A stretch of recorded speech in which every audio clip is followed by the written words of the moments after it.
Buenos días a todos. Buenas tardes casi.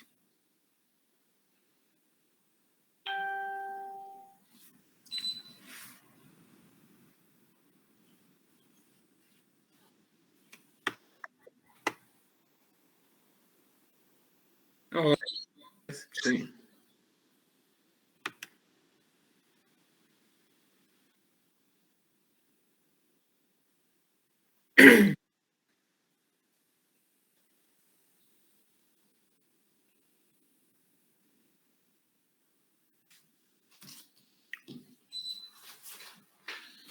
Sí, ¿alguien hablaba? ¿Me escuchan? Sí, se escucha. Sí, se escucha. Bien. Bueno. Entonces, anda escalando, sí, anda pasando las diapos porque yo te digo dónde paramos. Tengo un problema y es que si voy pasando el pavo no puedo aceptar más gente. Ah, bueno, entonces esperamos. Esperamos los Dale. 5 minutos. Esperamos 5 Bueno. minutos más. No, pero son una barra. ¿Cuántos son? Muchísimos. Bueno, les voy contando. Mientras seguís juntando gente, les voy contando. Así no. Mariana, ¿se podrá grabar la clase para algunos compañeros que no están? Pero sale más caro, ¿eh? Ahí me tienen que pagar horas extras. Me tenés que pagar horas extras. Ah, buenísimo. Bueno, digo, las grabaciones de las clases son un instrumento legal también. Así que, digo, más de un profesor ha tenido alguna interpelación por algún furcio o por algún error hacia el alumnado, ¿no? Bueno, les cuento, miren, 43 años de médico, más o menos. A ver, 44 años de médico. Intensa actividad asistencial en centros de máxima complejidad, puntualmente el Hospital de Niños de La Plata. Si hay una situación estresante dentro de lo que te toca como pediatra o como clínico o como terapista intensivo o como médico de consultorio, es un síndrome meningio. Se generan una serie de cuestiones y de reflexiones que es lo que vamos a intentar analizar hoy. No esperen una clase magistral llena de microorganismos y de antibióticos de 19ª generación.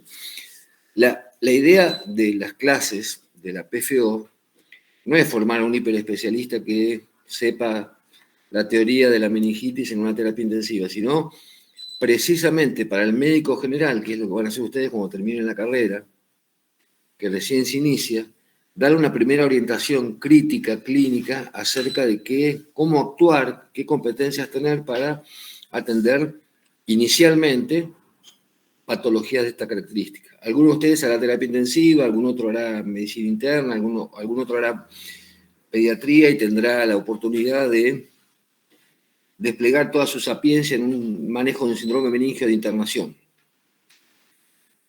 La primera reflexión que se me ocurre mientras siguen entrando es, digo, ¿es frecuente el síndrome meningio como síndrome, o sea, como conjunto de signos y síntomas? No tengan la menor duda. ¿Es frecuente que muchos de esos síndromes meningios sean meningitis bacterianas supuradas?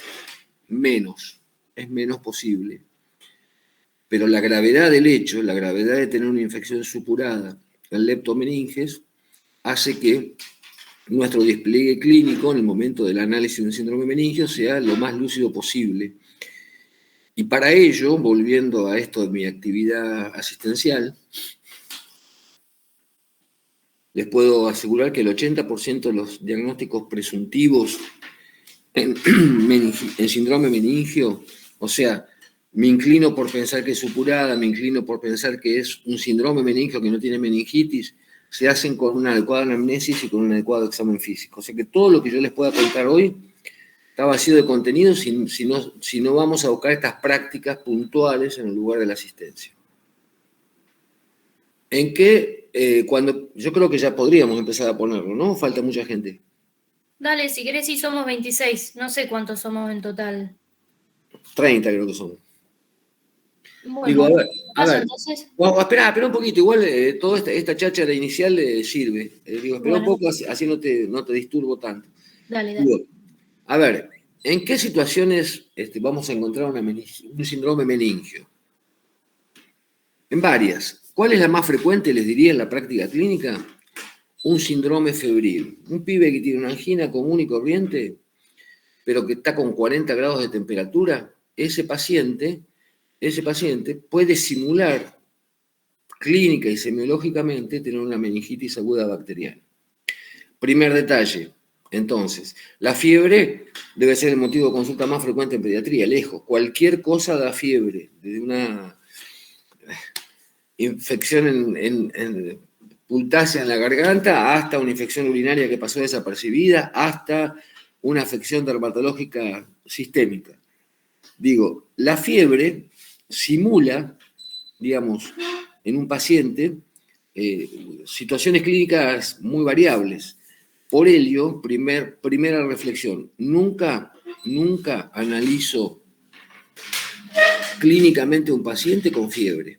Le bajo la temperatura y ahí realmente me discrimino si ese paciente tenía un síndrome meningio condicionado por fiebre o realmente tiene una presumible afectación del estado general. Segundo análisis, que también es bastante equívoco. Las convulsiones febriles son frecuentes en pediatría. Un porcentaje importante de niños, les diría hasta el 7% de los niños, han tenido convulsiones febriles en su vida, capaz que algunos de ustedes también. La convulsión febril coexiste con la fiebre, o a veces cuando la fiebre empieza a bajar, o a veces no se nota. Lo que yo quiero advertirles es que ninguna meningitis, es muy poco probable que la meningitis debute con convulsiones. Cuando yo tengo una convulsión en un paciente, lo primero que tengo que descartar estadísticamente es que no sea una convulsión febril o una epilepsia en alguna de sus variables. Raramente una meningitis debuta como una convulsión. Ya lo vamos a ver ahora mejor cuando veamos las imágenes.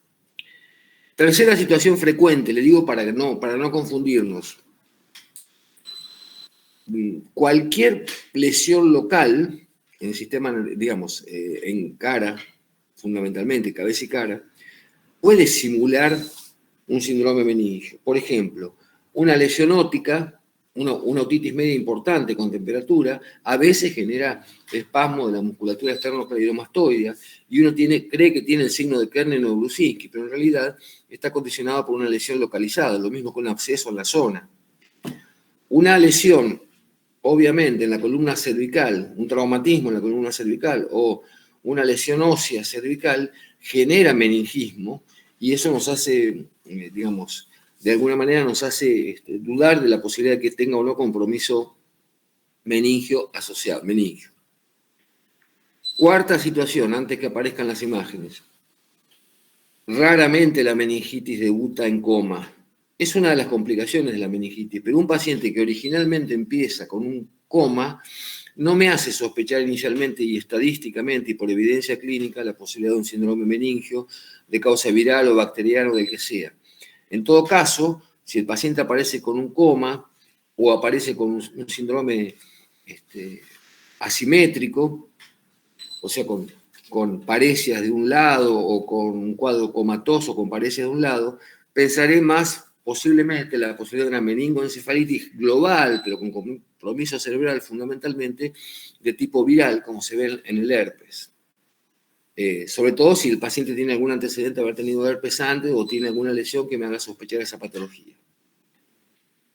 Eso lo digo clínicamente hablando. Obviamente que un síndrome meningio producido por una supuración a nivel de leptomeninge es un cuadro grave, y ante la menor duda, a pesar de todas las disquisiciones que estamos haciendo en este momento, el principal elemento diagnóstico que van a tener que desplegar ustedes ante la sospecha por anamnesis y por clínica o por el examen semiológico de un síndrome meningio será la punción lumbar, para lo cual, digo, les cae un paciente en Hinojo, que es uno de los pueblitos que conozco de la zona, están de médico de guardia y no tienen derivación hasta dentro de un rato al hospital, no pueden perder tiempo, hay que rápidamente hacer una punción lumbar, por lo tanto tienen que tomar la competencia de aprender a hacer la punción lumbar, mirar las características del líquido cefalorraquídeo, macroscópicas y si pueden microscópicas, contar la celularidad, el tipo de células, y eso inmediatamente, de acuerdo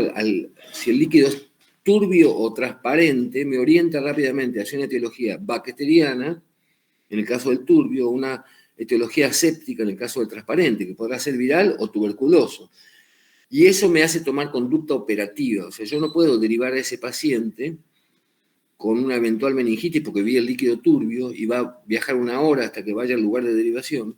No lo puedo derivar sin una vía y no lo puedo derivar sin un primer tratamiento antibiótico empírico ante la posibilidad de meningitis. 1 hora es mucho tiempo en un cuadro meningio.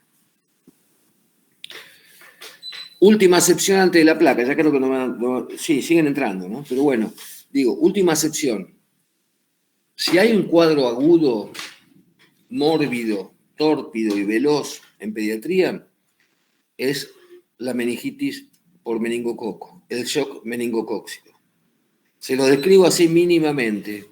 Me llama por teléfono una mamá a mi casa un viernes a la noche, como pediatra. Me dice, mira Juan, Pedro está con... Me llama la atención porque estuvo con 40 grados de temperatura hace un rato y le apareció una lesión en la piel como si fuera una cabecita de alfiler, por decírtelo de alguna manera, de color rojo vinoso, tinto oscuro, rojo oscuro. Y esa mancha me parece que le creció. Y aparte le aparecieron otros puntitos cercanos de las mismas características semejantes. Por teléfono todavía le pregunto, decime una cosa, mamá, cuando vos le haces, no le digo esto, cuando vos le haces la vitropresión, o sea, cuando vos lo apretás con el dedo y le sacás el dedo, ¿la mancha desaparece? No, no desaparece, Juan. Eso es una urgencia. El paciente tiene un síndrome febril y ha aparecido con petequias que empiezan a diseminarse. ¿Qué le digo a la madre? Ya lo vestís, agarrá lo que tengas y me lo llevás a la guardia del hospital donde lo vemos. No te asustes, pero tenemos que examinarlo ya, sin perder tiempo. ¿Por qué? Porque mi sospecha clínica después de 40 años de profesión es que el paciente no tenga un shock meningocócico y esas petequias y esa púrpura no sea el inicio de un cuadro que es tórpido y que lo mata en horas.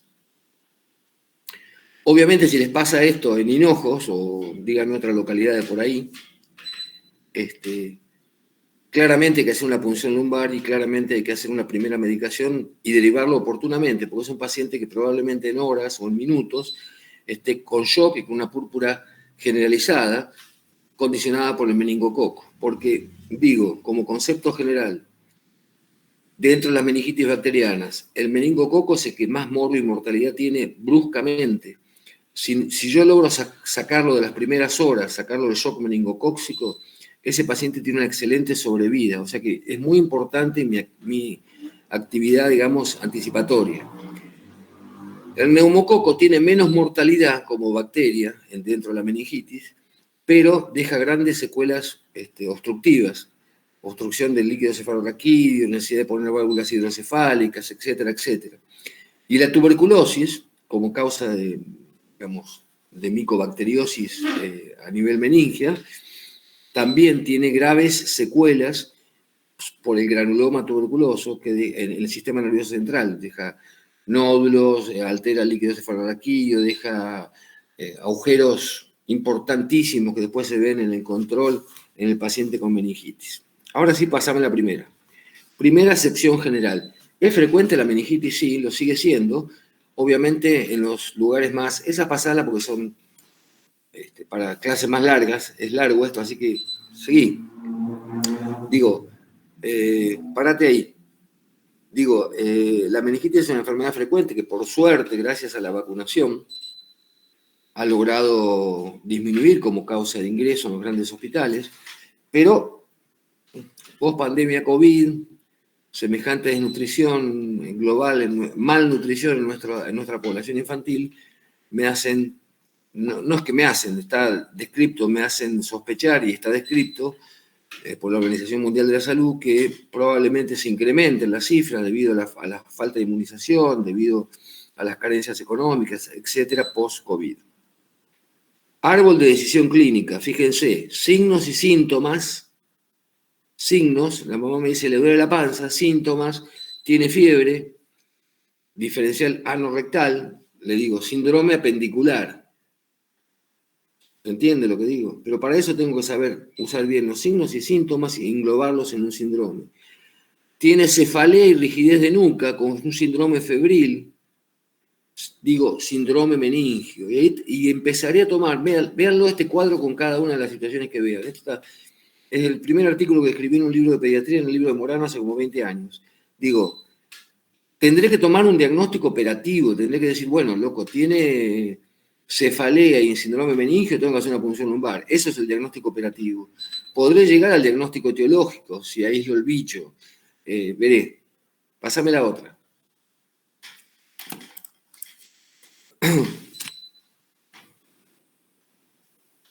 ¿Podés pasar la otra? Sí.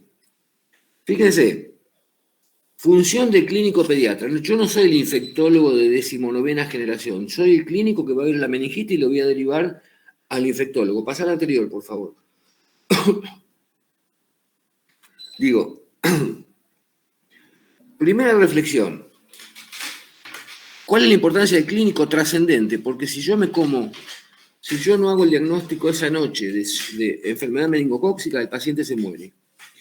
Y si no hago el diagnóstico de meningitis por neumococo, queda con secuelas irreversibles, porque cuanto antes lo trato, mejor es la evolución del pronóstico. No puedo yo tratarlo en Hinojos, ni en mi pueblo en Verónica, ni en Otamendi, no puedo, porque es una enfermedad de alta complejidad de tratamiento. ¿Qué tengo que saber yo como inicio?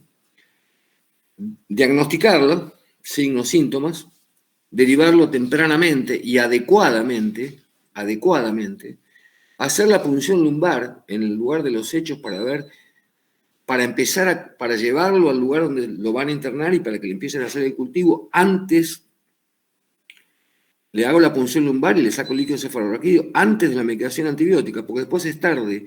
Yo, si lo medico y lo derivo sin la punción lumbar, inhabilito la posibilidad de saber cuál es el germen que tiene, porque lo mediqué previamente. Reconocer complicaciones agudas, obviamente. No es lo mismo una meningitis chocada que una meningitis con coma o con una meningitis con edema cerebral. Ya vamos a ver cuáles son las más frecuentes.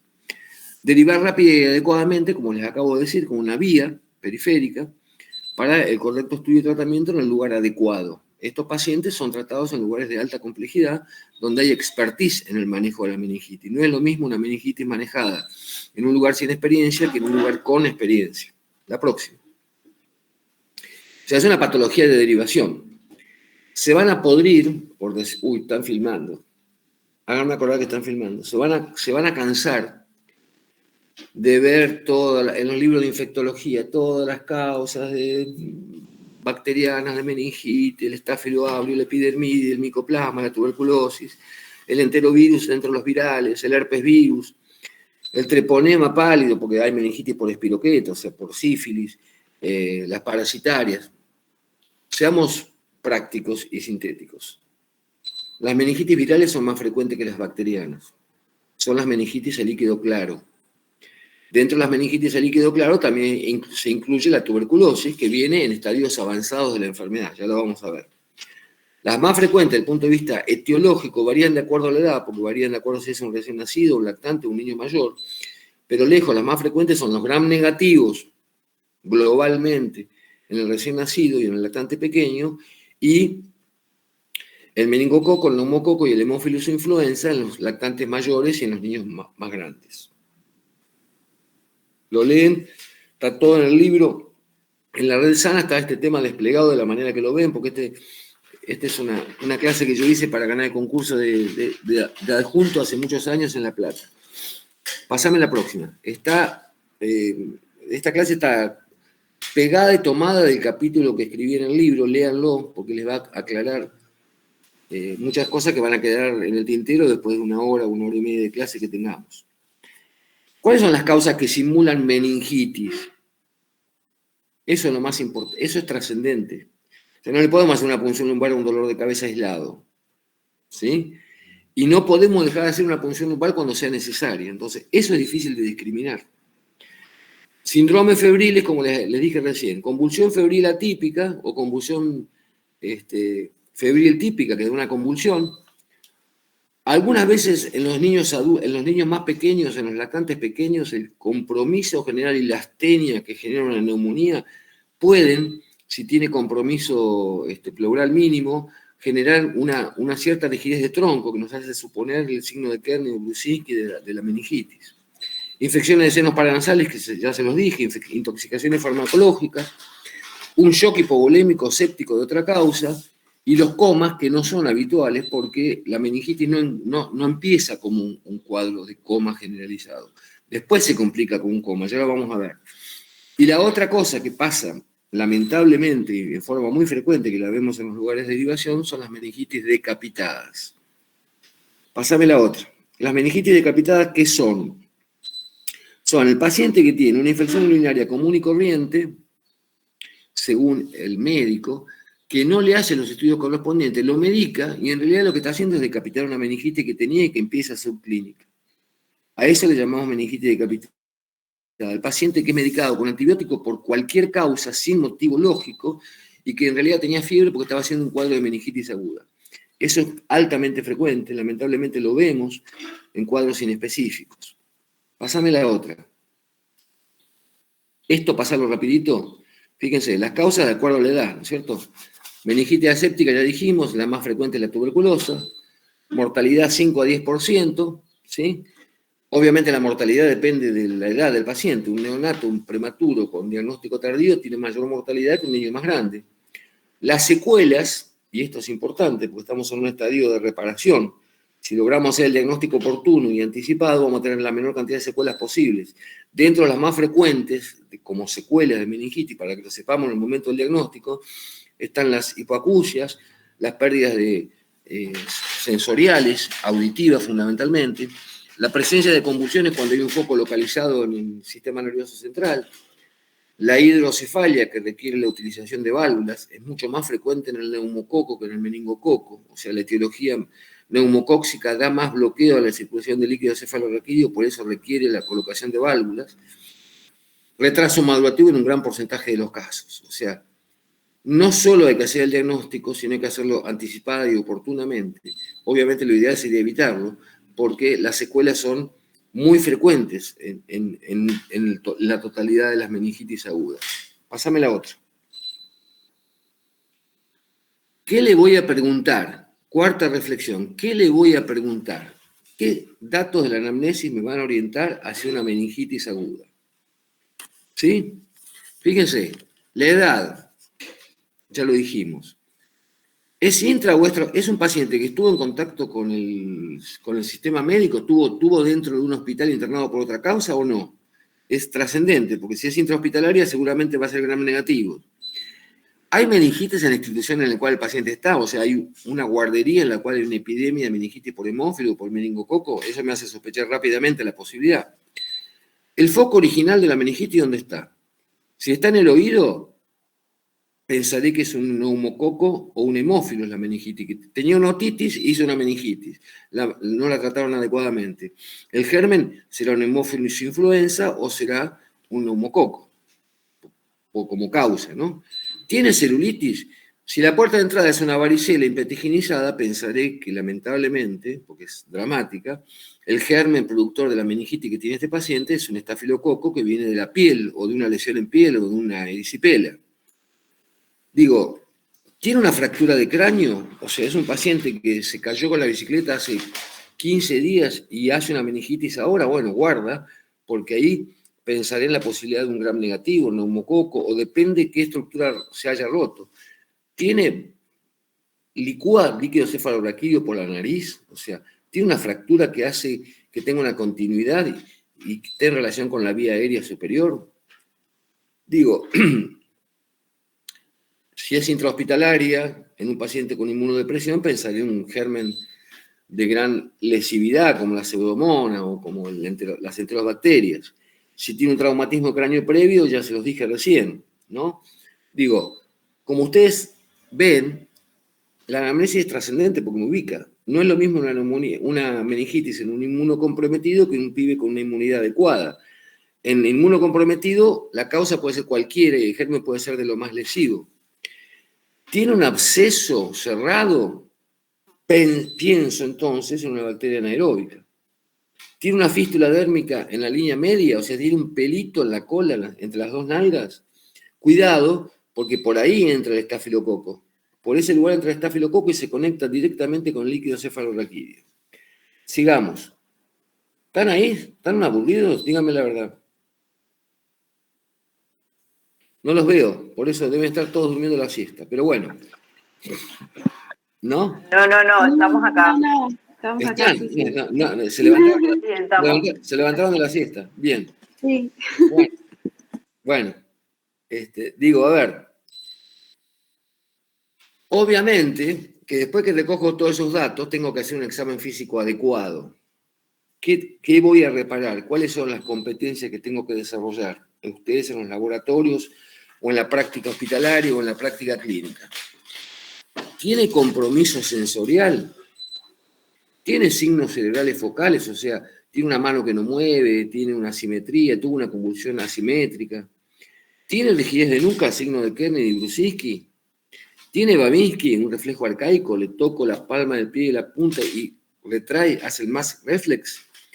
¿Tiene cefalea persistente fronto-orbitaria? ¿Tiene llanto persistente? ¿Noto alguna contractura muscular o alteración ocular o alguno de los pares craneales afectados? Desde el punto de vista general, ¿está taquicárdico, taquimneico, mal perfundido y con mala perfusión periférica? O sea, ¿está en shock? ¿Tiene hipotensión arterial? O sea, ¿está en shock? Importante.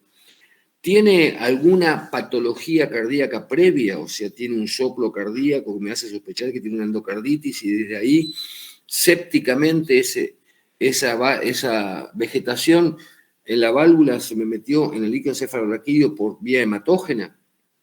¿Tiene una enfermedad general, como una meningitis, y asocia la meningitis con la LUES? ¿Tiene alteraciones en piel? Ya lo dijimos recién, las petequias, o vívices, o equimosis importantes. ¿Tiene fístulas? ¿Tiene fístulas? Porque pensaré que si tiene fístulas, probablemente la puerta de entrada sea esa y el bicho seguramente un estafilococo. Pásame la otra.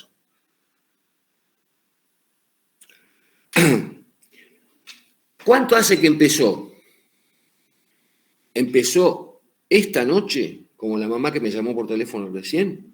¿O hace 3, 4 días que está con febrícula y nadie le sabe por qué y le pusieron un antibiótico que no estaba indicado para nada? O sea, ¿es aguda o subaguda su evolución en el tiempo? ¿Qué forma clínica tiene? La más frecuente, lejos, hay 4 formas clínicas de comienzo de la tuberculosis.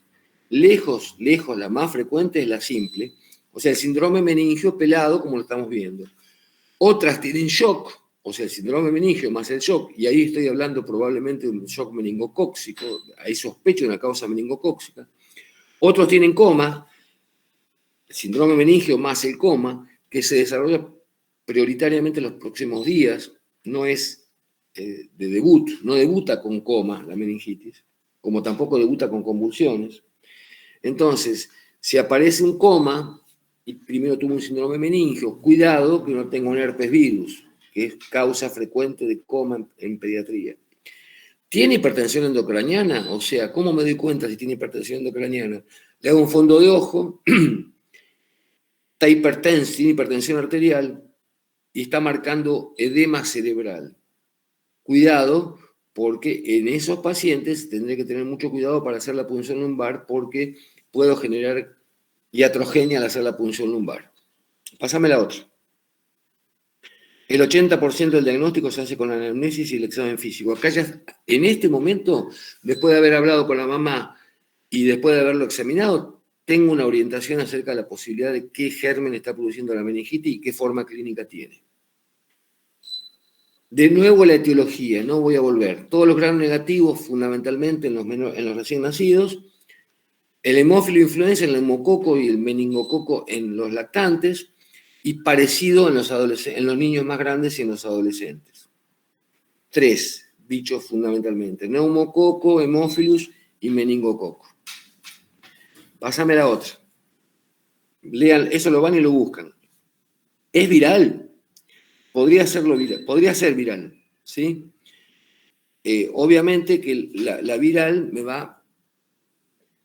voy a orientar fundamentalmente si hay varios casos en una guardería, un enterovirus, por ejemplo, en uno de los pacientes, que es una causa frecuente, que da un síndrome meningio, que a veces pasa desapercibido y otras veces no. Decidimos hacer la punción lumbar y nos encontramos con un líquido cefalorraquídeo claro y nos quedamos con la gana de saber cuál es la causa etiológica, porque pocas veces, en muy pocos lugares podemos saber el virus que está generando la meningitis.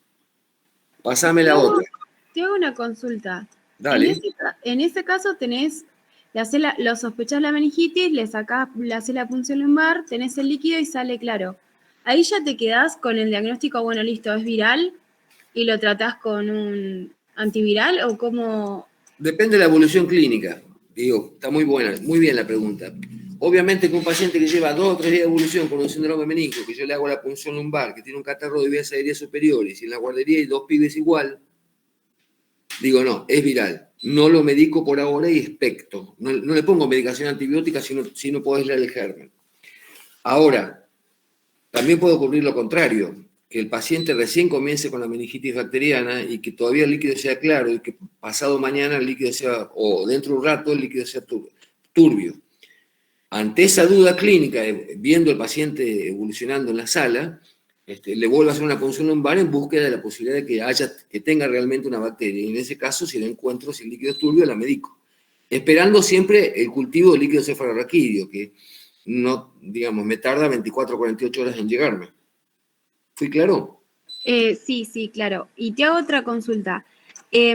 Por ejemplo, para realizar PCR en el líquido cefalorraquídeo, ¿se realiza? ¿Es una práctica que se hace? Por ejemplo, si acá yo estoy en Olavarría se realiza. Sí, se realiza. Lo que pasa es que, digo, a ver, le podés hacer la PCR, una PCR muy elevada, obviamente te habla de una causa bacteriana, te orienta, pero a ver, la medicina es mucho más difícil de lo que nosotros imaginamos. No hay nada que me va a determinar claramente. Obviamente, yo tengo un paciente con 40 grados de temperatura, un líquido claro, con PCR positiva, y tiene el hermanito con una angina bacteriana, o con una otitis bacteriana, o el pibe tiene una otitis bacteriana, supongo que es bacteriana y la trato como tal. ¿Se entiende lo que digo? O sea, es una suma de factores. El más trascendente acá, por eso les decía inicialmente, es hacer una adecuada punción lumbar, porque hay que hacerla bien aparte, porque si la haces traumática viene con sangre, te esconde la característica del líquido. Y de acuerdo a la presencia del líquido, si el líquido es turbio no tengo la menor duda que lo medico y espero el antibiograma. Si el líquido es claro, sigo con una conducta expectante, aunque tenga un PCR positivo que también lo pueden dar, muy importante, que lo pueden dar los virus. ¿Está claro? O sea, no es tan fácil la clínica. Claro, es como que tenés que ver el contexto en general. Todos los factores, exactamente. Claro, muchas gracias. No, por favor. Bueno, fíjense, descarté todos los otros factores, ¿no? El absceso cerebral, porque obviamente el paciente con un absceso cerebral va a venir con convulsiones o con síndrome de focalización. El absceso epidural, que es lo mismo, una tuberculosis o una criptococosis, no la voy a descartar tan fácilmente, solamente me va a ayudar a que el líquido no sea turbulento y que es distinto al de la etiología viral. Y un cuadro con coma o encefalitis me va a orientar rápidamente hacia un herpes virus, ¿no? Sigamos ahí les dije una lista interminable de las cosas que pueden simular un síndrome meningio. Después las leen. Yo les priorizo las más importantes para que no se confundan. Entonces, ¿qué le hago básicamente a un síndrome meningio? El estado general, o sea, le hago un Glasgow para ver su nivel de conciencia. Me fijo si tiene púrpura. Me fijo si tiene rigidez de nuca, signo de Kernel, signo de Brusinski. Le hago un fondo de ojo para ver si tiene hipertensión endocraniana. Y si es un lactante que tiene todavía la fontanela abierta, me fijo a ver si la fontanela no está bombada, ¿no? A diferencia de la deshidratación en la cual la fontanela está deprimida, en la meningitis por el edema cerebral, en un lactante con fontanela abierta podría estar abombada. Me fijo si tiene signos de shock, o sea, si tiene taquicardia, taquipnea, si está mal perfundido, si tiene el pulso filiforme, si tiene hipotensión arterial. Ya nos fijamos si tenía soplo cardíaco, ya nos fijamos si tiene un foco pulmonar, y me fijo por todos lados a ver si tiene una lesión en piel, o si tiene una fístula dérmica, o si tiene un traumatismo craneano que puede haber sido la puerta de entrada. Sigamos. Obviamente, como ya se los dije recién, le hago la punción lumbar, ¿no? Que tiene contraindicaciones, que no les voy a explicar. Esto lo tienen que hacer. Yo no se lo puedo explicar en una clase teórica cómo se hace una punción lumbar. Pero digo, saber que tiene contraindicaciones, sobre todo en aquellos pacientes que están en coma o que en aquellos pacientes en los cuales sospecho, porque tienen hipertensión arterial, bradicardia y alteración del fondo de ojo, sospecho que tienen edema cerebral. Ahí puedo descerebrarlo si le hago la punción lumbar, porque disminuye la tensión del líquido cefalorraquídeo y se cae, digamos, el órgano noble, el cerebro, el pedúnculo, etcétera, etcétera. Así que hay que tener muchísimo cuidado.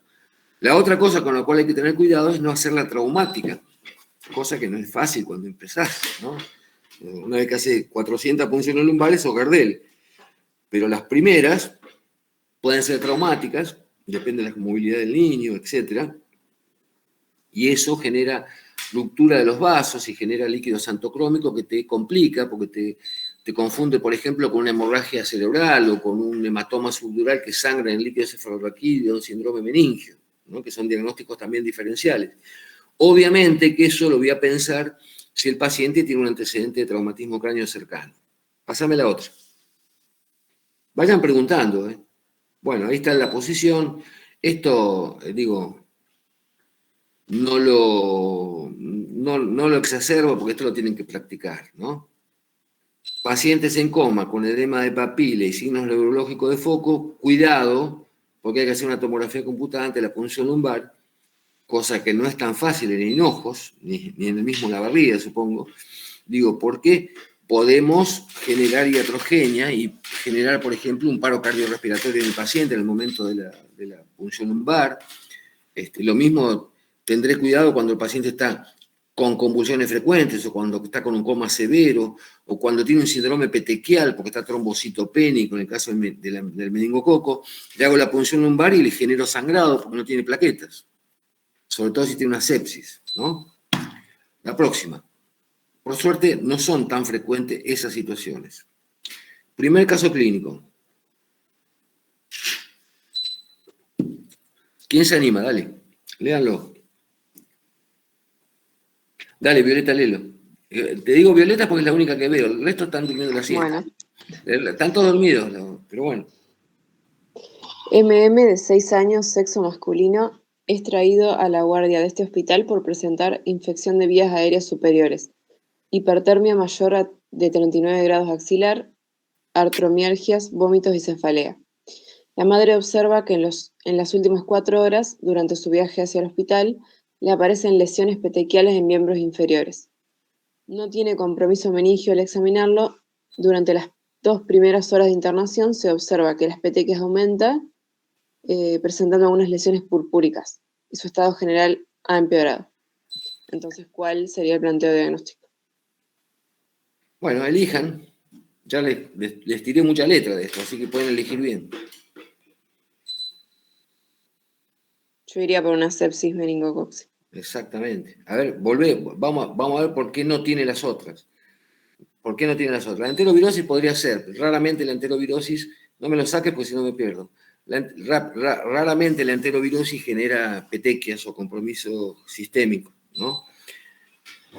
Claramente es una sepsis meningocócica, no se lo olviden porque este paciente vuelve a la casa y se muere en el viaje, se mueren en horas. Tengo que actuar, exige mi máxima expertise hacerlo. Digo, el John no tiene nada que ver con esto. El John es un paciente con dolor articular importante, sobre todo en miembros inferiores, y lesiones petequiales y dolor abdominal, ¿no? Pero no tiene compromiso de estado general que tiene este paciente. Una sepsis por otro gram negativo podría ser tranquilamente, que simulara un cuadro de meningococo. Podría serlo, debo descartarlo, lo descartaré con la punción lumbar y con el cultivo de líquido cefalorraquídeo. Y la púrpura trombocitopénica idiopática no tiene por qué tener compromiso neurológico, ¿no? O sea, un paciente que parece una púrpura aislada, pero no tiene compromiso neurológico. Pásame la otra. Tengo una consulta. ¿La sepsis por gram negativos da igual clínica que la meningocócica? Tranquilamente puede darla. Lo que tiene menos es la púrpura. ¿Se entiende? O sea, la púrpura Característica del meningococo. El paciente con un gram negativo puede tener un gran compromiso general, una sepsis, una meningitis, y cuando ya se está totalmente descompensando, días después aparece con la púrpura. En cambio, el meningococo debuta con la púrpura. ¿Se entiende la diferencia? Claro, perfecto. Sí, gracias. Bueno, fíjense. Entonces, yo le pregunto, ¿quién lee? A ver, otro que esté despierto. Porque Violeta, la única que sé que está despierta es Violeta, pero digo, ¿Violet te llamás o Violeta? No, Violeta. Violeta. Quedó Bien. así por el mail cuando Está me bien. conecto. Está bien, está bien. Digo, no, porque por ahí viste que hay variantes de nombres que yo desconozco ya por mi avanzada edad. Digo, ¿quién se anima a resolver esto que le estoy planteando? Dale, uno que lea. Bueno, yo leo si quieren. Dale. En la meningococcemia, ¿cuál o cuáles de los siguientes elementos son de mal pronóstico? A. Púrpura diseminada aparecida antes de las 12 horas del comienzo del cuadro. Presencia de shock con tensión arterial sistólica menor a 60. Ausencia de meningitis, menos de 20 leucocitos en líquido cefalorraquídeo. Eritro normal o baja, leucocito superior a 15.000, trombocitopenia menor a 100.000, hipertermia acentuada, temperatura rectal mayor o igual a 40 grados. ¿Qué les parece? Es como muy fácil esto.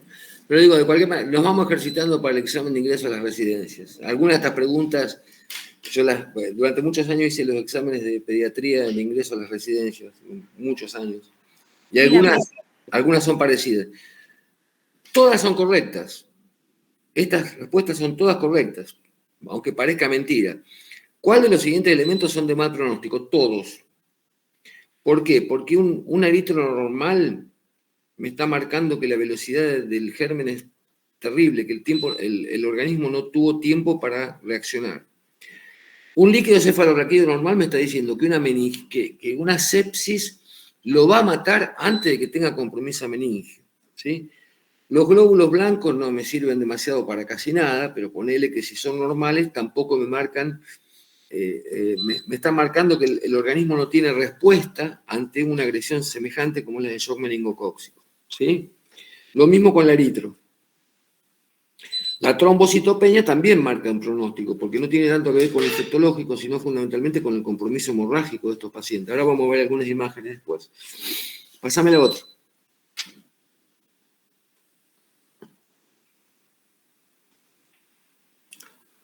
Bueno, fíjense, ¿qué le voy a hacer a una meningitis ingresa? No ven la reflexión. Ya lo internamos al paciente. De acá en más es como que ustedes cumplieron con lo que tenían que cumplir. Pero bueno, les tiro un poco de letra y después lo leen mejor en el libro. Y esto lo van a hacer cuando sean residentes o cuando sean pediatras, ¿no? O sea, el examen físico, fondo de ojo, obviamente el líquido cefalorraquídeo, teñido con todo lo que sea necesario, incluido con el Sid-Nielsen cuando sospechamos una meningitis tuberculosa. Recuento celular neutrófilo, porque es importante para saber si estamos en una enfermedad aguda o no. Obviamente, todas las características del líquido cefalorraquídeo, el cultivo del líquido cefalorraquídeo y la presencia o no de marcadores indirectos dentro del líquido cefalorraquídeo siempre que tengamos en el lugar donde el paciente se interna. La próxima.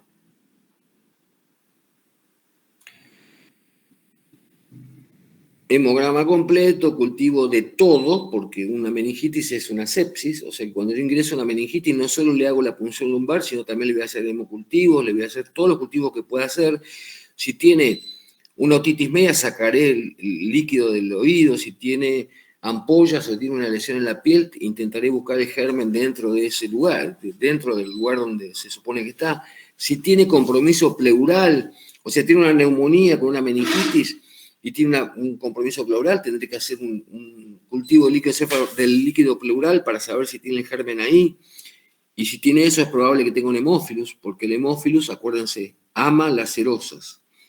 Un paciente que empieza con una otitis, que no se cura, hace una neumonía con derrame pleural, una miocardiopatía, una pericarditis y una meningitis, tiene un hemófilus, porque el hemófilus ama las serosas y es una enfermedad de rápida evolución, sobre todo si el paciente no ha sido vacunado adecuadamente. Bien, le pido el líquido cefalorraquídeo y me viene el examen físico. Entra a las 9 de la noche al hospital todos los días. Mi vida fue así. Entra a las 9, hice guardia toda mi vida en el hospital. Después fui médico interno, después fui terapista intensivo. Digo, a ver, analizo el líquido cefalorraquídeo a las pocas horas. Ingresó a las 9, justo cuando iba a comer la milanesa podrida que me daban en el hospital, porque era la hora de cenar, y el líquido cefalorraquídeo aparece a le hago la punción lumbar, lo mando y las características físicas aparecen a las 12 de la noche. Entonces ahí me fijo 3 o 4 cosas, no voy a abundar en esto, lo tienen escrito ahí, léanlo, pero me voy a fijar fundamentalmente si el líquido es claro o purulento o sanguinolento. Si es claro podrá ser viral o tuberculoso, si es purulento va a ser bacteriana seguramente. Si es bacteriana va a tener fundamentalmente células, muchísimas células, muchas, predominantemente células en el líquido cefalorraquídeo. En cambio la tuberculosis o en la viral va a tener menor celularidad.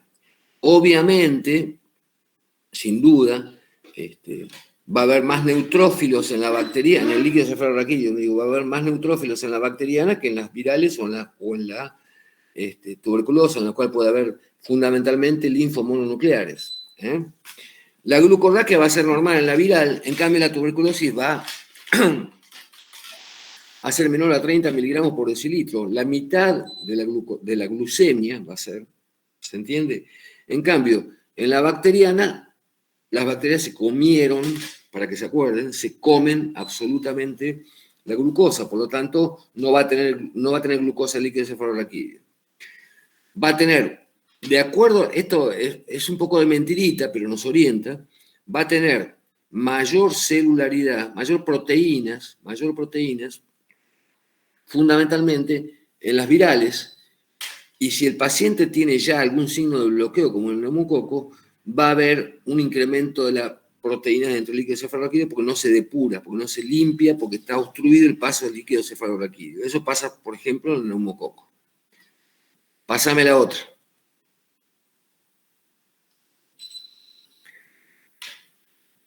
Supónganse que lo están mandando porque no consiguieron internación todavía, lo tienen que derivar y tienen que hacer las primeras medidas clínicas de este paciente. ¿Qué van a hacer para no hacer lío? Controlar los signos neurológicos, obviamente, si tiene o no asimetría, si tiene los pares craneales simétricos, si tiene alguna amidriasis de un lado y una amidosis del otro.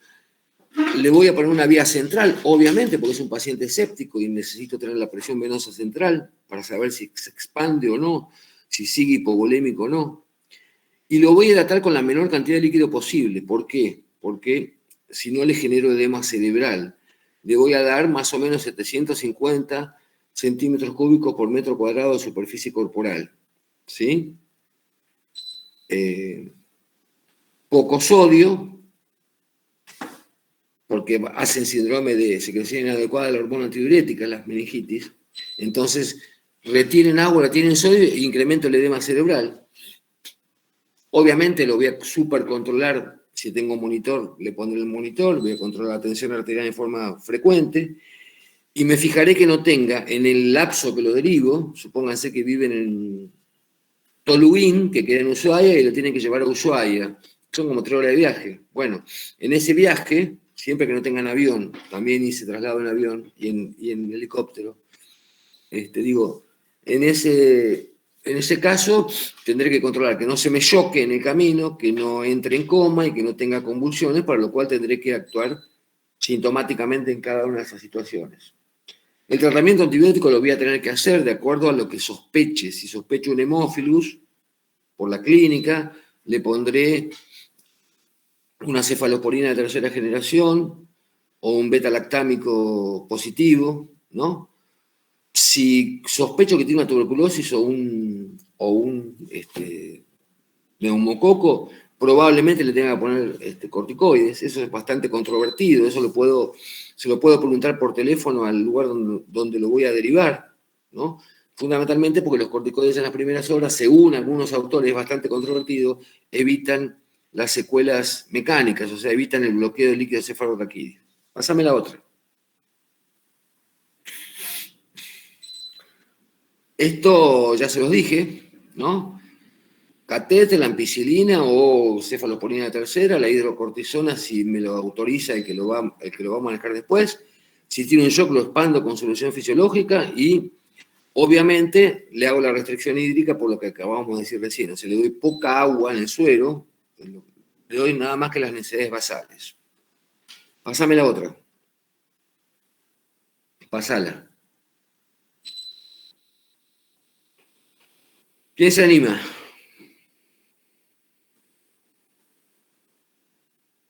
Otro que no sea ninguno de los que hablaron, dale.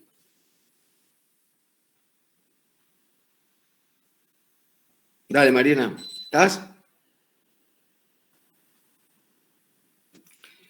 Bueno, Lo que pasa es que yo no puedo hablar porque tengo que presentar. está muy bien. Lo leo yo, dale, ponelo. Fíjense. 16 meses de edad. Esto es altamente frecuente, como ya se los dije. Ingresa derivado de una localidad del interior. Todos pacientes reales, son estos que he tenido yo cuando fui interno del hospital. Fiebre de 5 días de evolución y decaimiento general.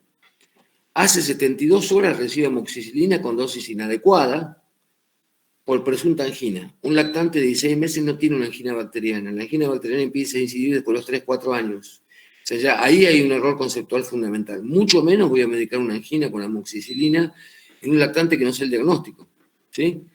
Se verifica somnolencia y discretos signos meningios. Discretos, claro, porque está atontada por la amoxicilina, que no tiene una adecuada dosis para el tratamiento de la meningitis. El cultivo de líquido encefalorraquídeo ratifica el diagnóstico de meningitis por Haemophilus influenza. Esta es una típica meningitis decapitada. La causa más frecuente por la cual decapitan la meningitis es una aparente angina que no tiene o una aparente infección urinaria que no se toma en el trabajo de hacer un urocultivo para detectarla o no. Lo medican por las dudas y decapitan una meningitis. Esto lo sospecho porque lleva 5 días de evolución. 5.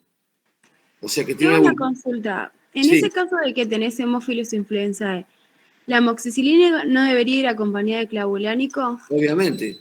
Claro, está mal también eso. Está mal tratado, pero lo que pasa es que no, el hemófilus lo detectamos nosotros con líquido encefalorraquídeo. Ellos trataron una aparente angina con amoxicilina, lo cual es insuficiente para un hemófilus influenza. Precisamente por esto el beta Claro, lactario. sí, gracias. Por eso decapitaron la meningitis, ¿se entiende? Y esto hace que sea de evolución tórpida, porque si bien no lo mata, le deja secuelas irreversibles. La próxima.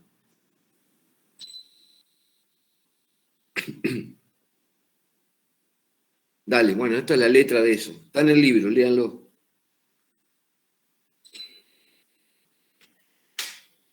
Fíjense, ¿qué le pasa? Debuta como una convulsión febril tónico-clónica generalizada. O sea, no es la forma de aparición típica, no es la forma de aparición típica de una meningitis. La meningitis aparece como un síndrome meningio. 2 o 3 días después aparece con convulsiones, asimetría, edema cerebral, púrpura, ¿no? Esto me hace sospechar otra etiología que no sea bacteriana. A ver, seguí. La tienen bien clarita en el libro. Acá no veo nada que me llame la atención, seguí. Y acá sí, ¿qué veo?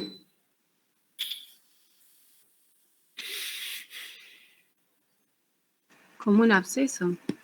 Tremendas imágenes, digamos, casi de mordida, por así decirlo, bilaterales, características típicas, sí. Por eso les decía hoy temprano, seguí con la próxima. De la encefalitis herpética. Este paciente tiene una meningoencefalitis herpética, que es diferente. ¿Por qué es diferente? Porque tiene compromiso fundamentalmente encefálico, no meningio, fundamentalmente encefálico. Fíjense, fiebre, cambio de personalidad, hemiparesia, en un paciente pequeño, con un cuadro generalizado, con compromiso en TAC, cuidado, porque tiene una meningoencefalitis herpética. Esto es más característico del herpes que de una bacteria. Obviamente le puede producir un gram negativo también, o cualquier otro germen, pero es más frecuentemente la forma de presentación de la encefalitis herpética. Pásame la otra. ¿Quién se anima con este? Dale, no me hagan... Esto Ahí leo, Bueno, A mí las clases son participativas, chicos, si no se me embole. Si no, ¿saben qué? Me graban, se las mando, la tengo, se las grabo solo y la escuchan en casa y se aburren como me aburro yo cuando hablo solo. En realidad, lo que sirve es el ida y vuelta, la pregunta, la que participen. Así que dale, alguien. Ahí va. Lactante de 40 días, sexo femenino, que es llegada a la consulta por rinitis serosa, tos productiva, dificultad respiratoria leve y fiebre 24 horas de evolución. Madre con síndrome gripal de 4 días de evolución, impresiona con alteración del sensorio, letárgica, hipotónica y rigidez de nuca. Muy bien, pasá a la otra.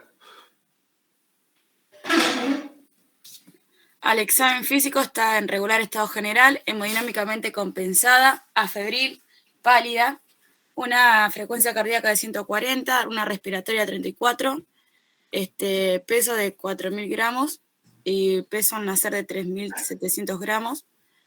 En el aparato respiratorio tiene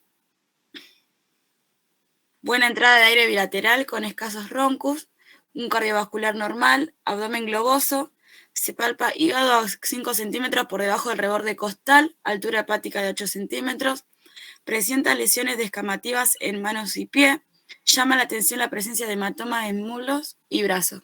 Su madre refiere que a los 15 días de vida presentó lesiones en boca que desaparecieron espontáneamente. Y como antecedente tiene un embarazo no controlado. Muy bien, seguí la otra.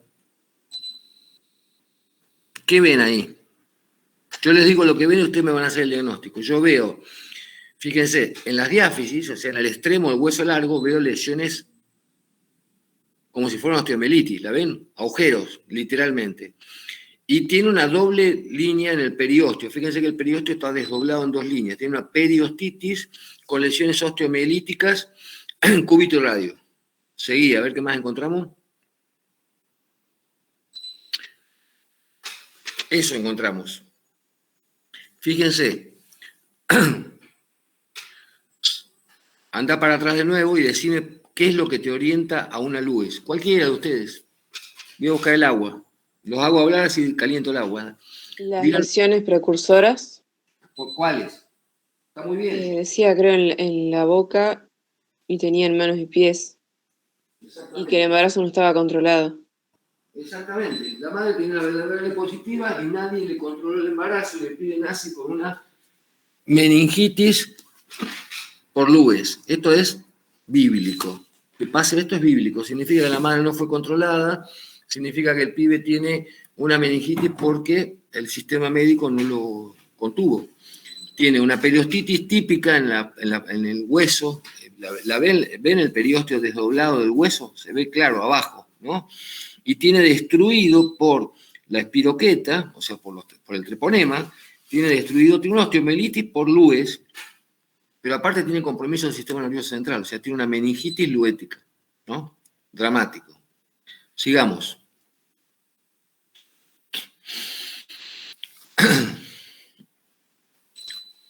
Y este paciente es una meningitis. Parece de TBC miliar, ¿puede ser? Muy bien, Juliana. Juliana fue, ¿no? Sí, sí. A ver, contame por qué. Está muy bien lo que dijiste. Tiene esa placa y tiene una meningitis. Sí, porque he visto placas de TBC miliar y estas me impresionan mucho, son iguales, digamos. Es exactamente eso. Este paciente era un paciente, me acuerdo claramente, que era boliviano, pues se murió, obviamente, con semejante lesión miliar bilateral y una meningitis tuberculosa, la muerte está ahí nomás. O sea, era un paciente, hijo de peones golondrinas bolivianos que trabajaban en médanos, cerca de Bahía Blanca, recolectando cebolla. Venían 3-4 meses a recolectar la cebolla y se volvían a su lugar de origen, a Bolivia. El pibe venía con ellos, obviamente, en la bolsa, como lo trae la mamá, y toda la familia tenía distintas formas de tuberculosis. Este paciente tenía típicamente una tuberculosis miliar, que ya que estamos, se las describo. Imágenes micronodulares, fíjense que está como tachonado de imágenes blancas pequeñitas, micronodulares bilaterales y simétricas de los 2 pulmones, que confluyen en el lóbulo superior derecho, se ve ahí blanco el lóbulo superior derecho, y que me orientan rápidamente, como muy bien dijo Juliana, hacia la posibilidad de una tuberculosis miliar, que es una tuberculosis extraprimaria. O sea, este paciente tiene una tuberculosis, se inmunodeprimió porque no comió, viajó horas en tren hasta llegar desde Bolivia hasta la Argentina, reincidió la tuberculosis, hizo una sepsis tuberculosa, porque tiene compromiso de ambos pulmones y tiene compromiso meningio, y se murió en horas. La diferencia entre la tuberculosis miliar y la tuberculosis broncogénica es que la broncogénica habitualmente es asimétrica, es de un solo lado. ¿Y por qué? Porque el granuloma tuberculoso pulmonar horada un bronquio, el derecho más frecuentemente, y genera imágenes micronodulares, casi un tuberculoso, en ese pulmón. En cambio, en la miliar, el compromiso no es local, no es por un bronquio, es hematógeno, o sea, el granuloma tuberculoso horada una arteria y hace que circule por todo el organismo el Mycobacterium tuberculoso y que se asiente en las meninges generando una meningitis tuberculosa. Pásame la otra.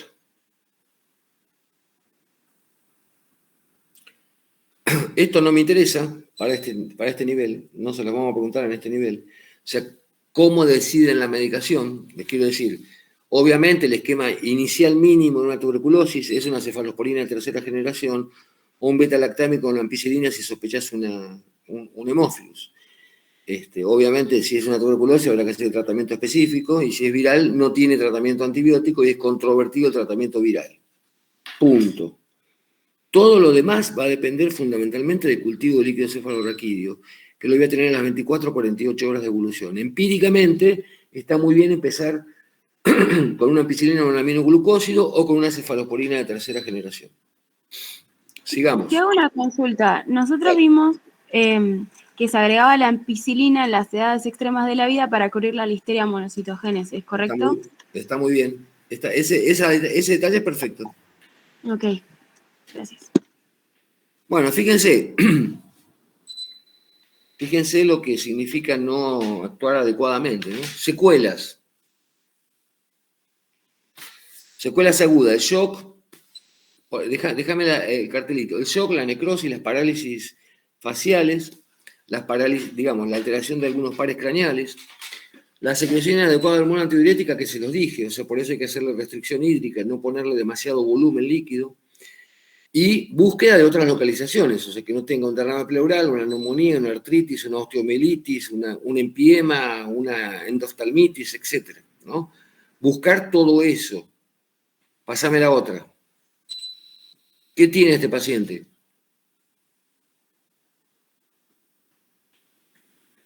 Aunque les parezca mentira, empezó... Sí, dale, Violeta. Dale, Violeta, ¿ibas a hablar?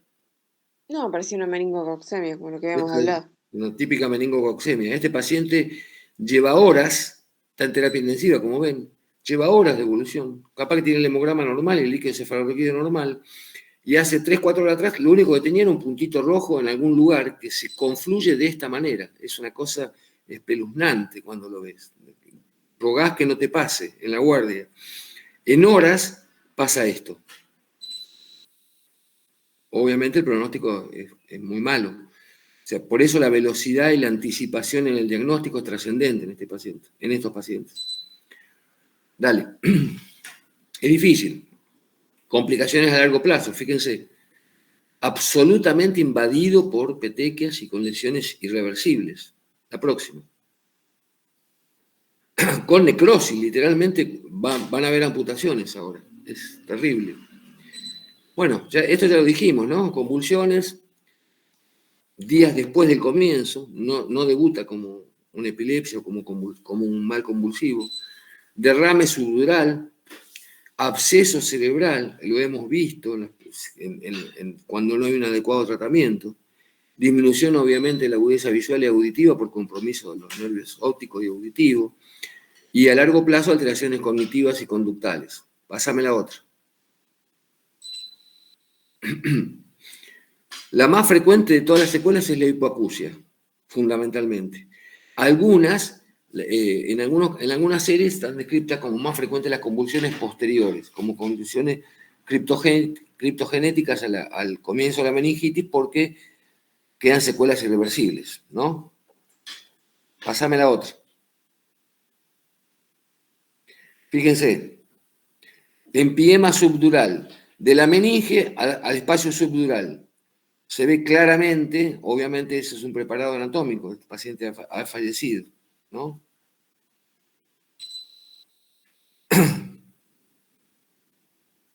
Sigamos. Todas las itis que se les ocurren en el sistema nervioso central. Compromiso de los ventrículos, compromiso del epidídimo, hidrocefalia posterior a la secuela mecánica de obstrucción al líquido cefalorraquídeo, tromboflebitis intracraneal, infartos, atrofia cerebral a mediano o largo plazo por compromiso isquémico de alguna zona, necrosis cerebral. Pásame la otra.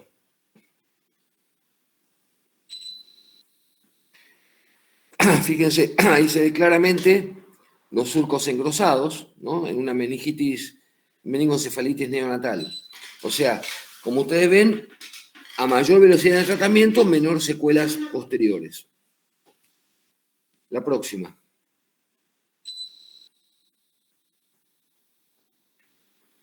Un agujero en el cerebro, ¿no? Un absceso cerebral secundario a la meningoencefalitis por Escherichia coli. Obviamente este paciente seguramente ha tenido una sepsis y es un recién nacido. Esa secuela, como imaginarán, es irreversible para el resto de sus días. No se olviden que el cerebro triplica su volumen en los 3 primeros años de vida. Todas las cosas que te pasen antes de los 3 años de vida te dejan secuelas irreversibles. Semejante agujero obviamente va a dejar secuelas importantes. Dale, que ya terminamos. Se están aburriendo. Hidrocefalia. Fíjense la cantidad de líquido que tienen esos ventrículos. ¿Qué pasó acá? Se tapó el caño que drena el líquido cefalorraquídeo, típico del neumococo. Eso requiere sin duda la necesidad de evitar la hidrocefalia que comprime la masa cerebral, requiere la utilización de válvulas de drenaje que son habitualmente de cerebro hacia peritoneo, ¿no? Una válvula que permita la circulación del líquido cefalorraquídeo y evite, por supuesto, la hidrocefalia. Pasa la otra. Todas secuelas del tratamiento inadecuado, ¿no? Bueno, todas las secuelas de la medicación en sí, la sobrehidratación, si no tenemos en cuenta el síndrome de secreción inadecuada, la flebitis o celulitis en pacientes que están 2 meses con medicación antibiótica o por vía parenteral, rompes todas las venas del organismo, y cualquier tipo de reacción adversa a los medicamentos que se le generen, ¿no? La próxima. A largo plazo, lo que vimos, lo que hablábamos hoy, la más frecuente lejos en nuestra serie en el hospital es la hipoacusia. Pacientes que anduvieron bien y que quedan con secuelas auditivas. Cuando son más graves, convulsiones, hidrocefalia, atrofia cerebral, ya sea por necrosis o por isquemia persistente, paresias, parálisis, alteraciones auditivas y visuales, fundamentalmente la meningitis tuberculosa, que es muy dañina por el hecho de que genera muchos granulomas en distintas partes del organismo. La próxima. Dale.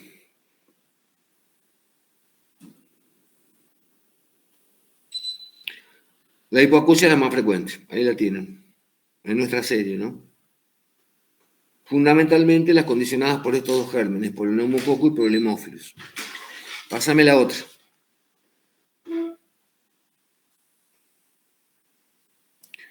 Disminución de la agudeza visual, parálisis cerebral, síndrome parkinsoniano, toda la gama de cosas que hemos visto a lo largo de tantos años de ver meningitis, ¿no? En seguimiento de estos pacientes.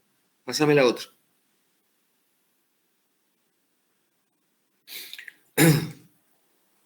Dale.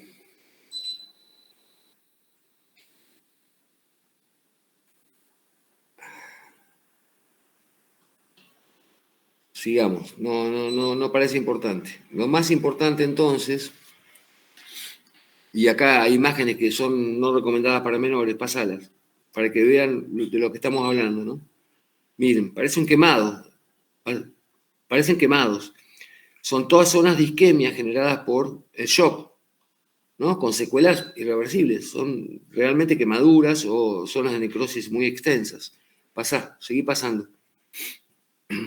¿Ven?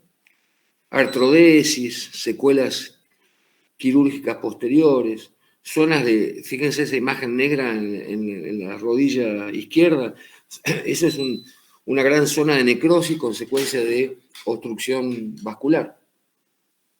Pásame, sí, sigamos. Trascendente, lo más importante de la clase de hoy, la última, dale que ya terminamos, pues se están aburriendo. Fíjense, lo más trascendente entonces es el diagnóstico, primero evitar la meningitis, lactancia materna y vacunación adecuada, buenas condiciones de vida, no malnutrición y tratamiento de las inmunodeficiencias si las tuviera. Eso es lo más importante que ustedes tienen que saber y hacer en el consultorio. Cuando aparece la meningitis, a pesar de todo esto, y no la podemos evitar por el contexto, habrá que hacer un diagnóstico lo más rápido y oportuno posible y hacer una derivación oportuna para evitar todo eso que vieron después.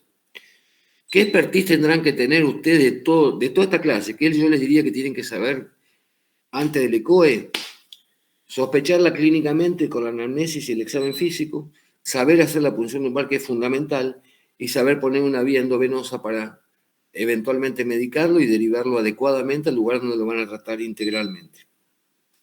Creo que es todo por hoy, en principio, porque sigue sepsis, que es otro tema que lo vamos a ver en otro momento. Digo, si tienen preguntas, los escucho. Espero no se hayan dormido la siesta todos.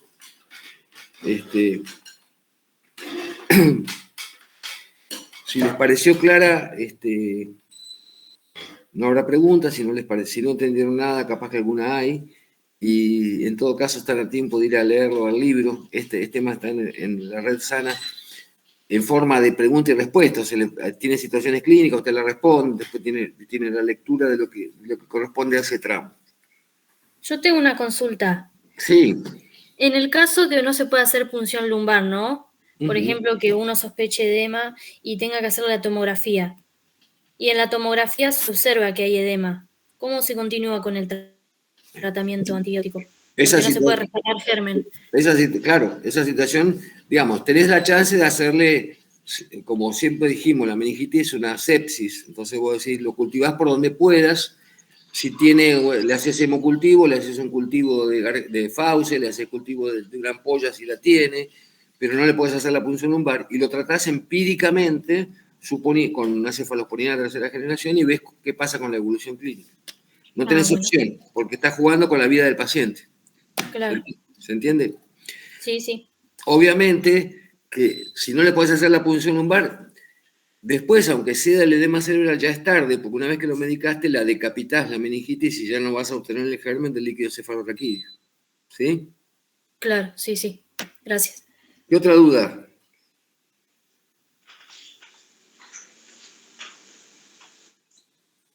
Ninguna más.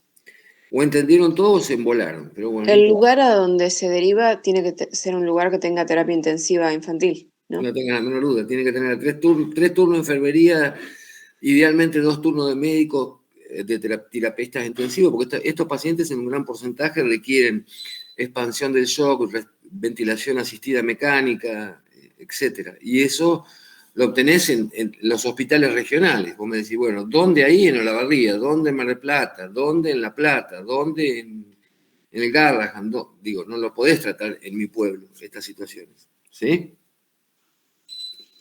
Yo quería preguntar algo. Buenas tardes. Buenas tardes, Soli. Si, por ejemplo, tiene el esquema completo para meningococo, ¿igual puede hacer una meningococcemia? Mirá, es una muy buena pregunta. Te la voy a contestar elípticamente. Nosotros hemos visto de todo, porque obviamente que el hecho que tenga el certificado de vacunación, primero, que tenga el certificado de vacunación completa no significa que le hayan dado las vacunas adecuadamente, porque a veces las dibujan, primero. Segundo, hemos visto meningitis meningocóxica con pacientes inmunizados adecuadamente, hemos visto meningitis por hemófilos con pacientes inmunizados adecuadamente. No es lo habitual. La inmunización evita las formas clínicas de la enfermedad y evita las formas más graves y evita la enfermedad. Hemos visto meningitis tuberculosa con BCG positiva, con BCG previa. O sea, ya vas a ver que la medicina es mucho más compleja de lo que dicen los libros. No te puedo mentir. Lo ideal es que estés vacunado y seguramente aquel que está vacunado no la va a tener. Pero si tiene una inmunodeficiencia, por ejemplo, coexistente, o tiene una inmunodeficiencia aguda, a pesar de estar vacunado, bajan sus niveles y se pesca una meningitis como nos pescamos el COVID dentro de unos meses, si es que siguen dando vuelta las cepas y se nos bajaron los anticuerpos. ¿Está claro? Claro, sí, sí. No, yo preguntaba, por ejemplo, en los casos específicos, por ejemplo, niño sano, ya con esquema completo, pero bueno, ya me quedó claro. No, idealmente un niño sano con un esquema completo no puede agarrarse de ninguna manera una meningitis. Ese es el concepto con el cual te tenés que quedar. Por lo tanto, nuestra principal función es vacunar a los pibes que están de este lado de la autopista, ¿viste? Los que viven en el country, y del otro lado de la autopista, que son los que viven en la Villa Miseria. Los del country no saben que si no vacunamos lo de la Villa Miseria, también sus hijos se van a contagiar, porque persiste el foco. ¿Está claro? Lo mismo pasa con el COVID en el mundo. O sea, no estamos salvados del COVID, porque Asia y África no se vacunó. O sea, van a seguir variando las cepas, por más que tengamos 14 dosis de inmunizaciones. ¿Se entiende lo que digo? Sí, Doc. Gracias. No, por favor. Bueno, quedamos la semana que viene. Habían hecho, la semana que viene, no, la otra. Ustedes habían hecho una lista, ¿no? Respecto a la lista que hicieron en el WhatsApp, ¿les parece? Dale, sí, genial. Creo que son afecciones renales, si no me equivoco. Bien, me fijo. O le mando afecciones renales. Digo, nos vemos entonces el lunes, creo que es 1 de noviembre. Creo que figuraba en la lista de errores habituales en pediatría, ¿puede ser? O de recién nacido. Errores habituales en pediatría y de recién nacido. Bueno, ¿cuál quieren? Elijan. No tengo problema. Me da lo mismo.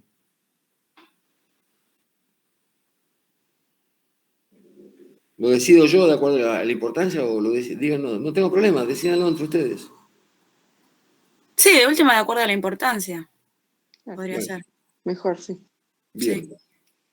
Entonces les voy a mandar afecciones renales por la frecuencia. Y sobre todo porque les sirve para el ECOE. Porque yo más o menos sé los temas que le van a tomar en el ECOE.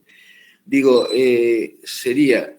Ahí copié el mensaje para donde está el listado. Sí, eso de errores habituales en recién nacido. Es ese, errores habituales en pediatría y el recién nacido. Son dos temas distintos. Se los pongo, bueno, les mando esos. Escúchenme, nos vemos el lunes 1 de noviembre, creo que es, a las 13 horas. ¿Sí? Les sigo pidiendo el favor de que me conecten porque sigo con la computadora trucha y no creo tenerla hasta... La nueva no creo tenerla porque me la van a traer de otro lugar, no de la Argentina.